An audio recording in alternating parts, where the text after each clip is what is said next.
Alright, so I have a new ski cap, and I'm reviewing my most anticipated movie of the year, which is also the 100th movie of this year I've seen. I'm so excited, and I just can't hide it. Move over that, cause I'm a double dipper. Top down on the dip zipper. 1, 2, 1, 2, 3. Oh, I got a ticket, so ride with me. Merry go down on the merry-go-round. All is fair, all be fair now. Let's go slow, let's go fast. Liquor and whip, go with your ass. Say what? Oh yeah, it's a love roller coaster.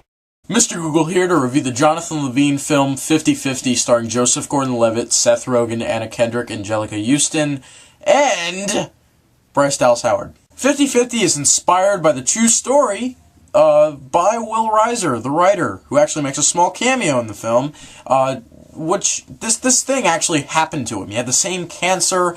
His best friend was Seth Rogen. Seth Rogen's playing sort of a version of himself. It tells the story of Adam, played by Joseph Gordon-Levitt, who gets a rare type of cancer, spinal cancer, schwannoma. It's a cool name for cancer. It just basically tells the story of him dealing with the cancer and just the people around him dealing with it as well.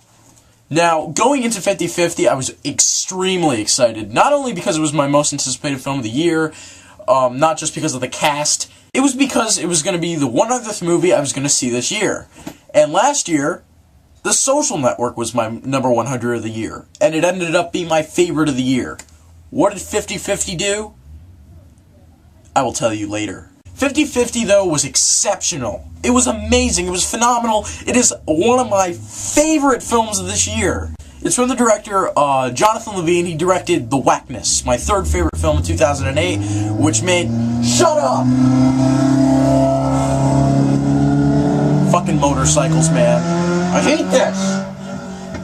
Which made Josh Peck, be amazing in that movie. Shut up!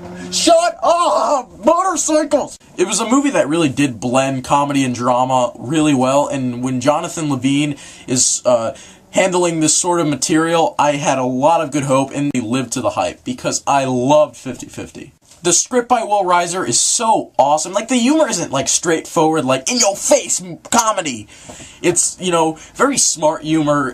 Humor everybody will laugh at. And sometimes you get that hint of, Judd Apatow kind of comedy, the Seth Rogen, Evan Goldberg type, since Seth Rogen's actually in the movie, playing a version of himself, but it's still some of the funniest stuff I've heard and seen this year. The first scene Seth Rogen is in, one of the first lines he has in the movie made me laugh my ass off, and the scene when he's, you've seen it in the trailer, Bryce Dallas Howard gets, caught and everything, cheating on Joseph Gordon-Levitt, and just the thing, how Seth Rogen, freaking deals with it, it's the funniest shit in the world.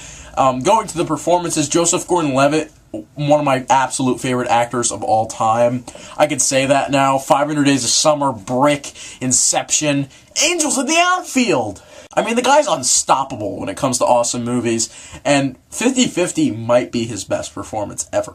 He's definitely going to get a nomination at the Oscars, and if he doesn't, it's a shame, because he's definitely been a big Oscar snub for the past, 5-6 years. Seth Rogen has to get a nomination for Best Supporting Actor. I know a lot of people could disagree with me, saying he's just playing himself, playing everything. No, I really liked his character in this movie. I know he's kind of playing a different version of himself, but I just loved him in this movie. I like every scene in this movie that he was in. It was just either heartbreaking or just hilarious. Everybody else in the movie was great. I thought Angelica Houston was fantastic, and I'm not really the biggest Angelica Houston fan, and I thought she was fantastic in the movie. And Anna Kendrick, who I usually love, she's also really good in this movie. Not as good as she was in Up in the Air, but I really loved her in this film as well. Very pretty. Everything in this movie is just amazing. And 50-50 is the only movie that made me cry this year. I haven't cried since Toy Story 3, in general. I haven't cried since Toy Story 3, and this movie made me cry. And in Toy Story 3, I was, sobbing when I was crying. In this movie, I was, silently crying, and I like it when I silently cry, because I also silently cried during the episode where Michael Scott left in The Office. When I was kind of, struggling in the beginning of the review, kind of deciding which is my favorite movie of the year, this or Drive, I finally came to the conclusion 50-50 is my favorite of the year. I think Drive was a better made movie by a little bit, but the writing and the acting is what really sold this movie. I mean, this movie is my favorite movie of the year. 10 out of 10 for 50-50. It definitely exceeded my expectations and more, and I really do recommend you seeing this movie. If you don't, and you see Dream House instead, where they just spoil the whole entire movie for you. I'm Mr. Google. Don't forget the new ski cap. Yeah, and I'm out.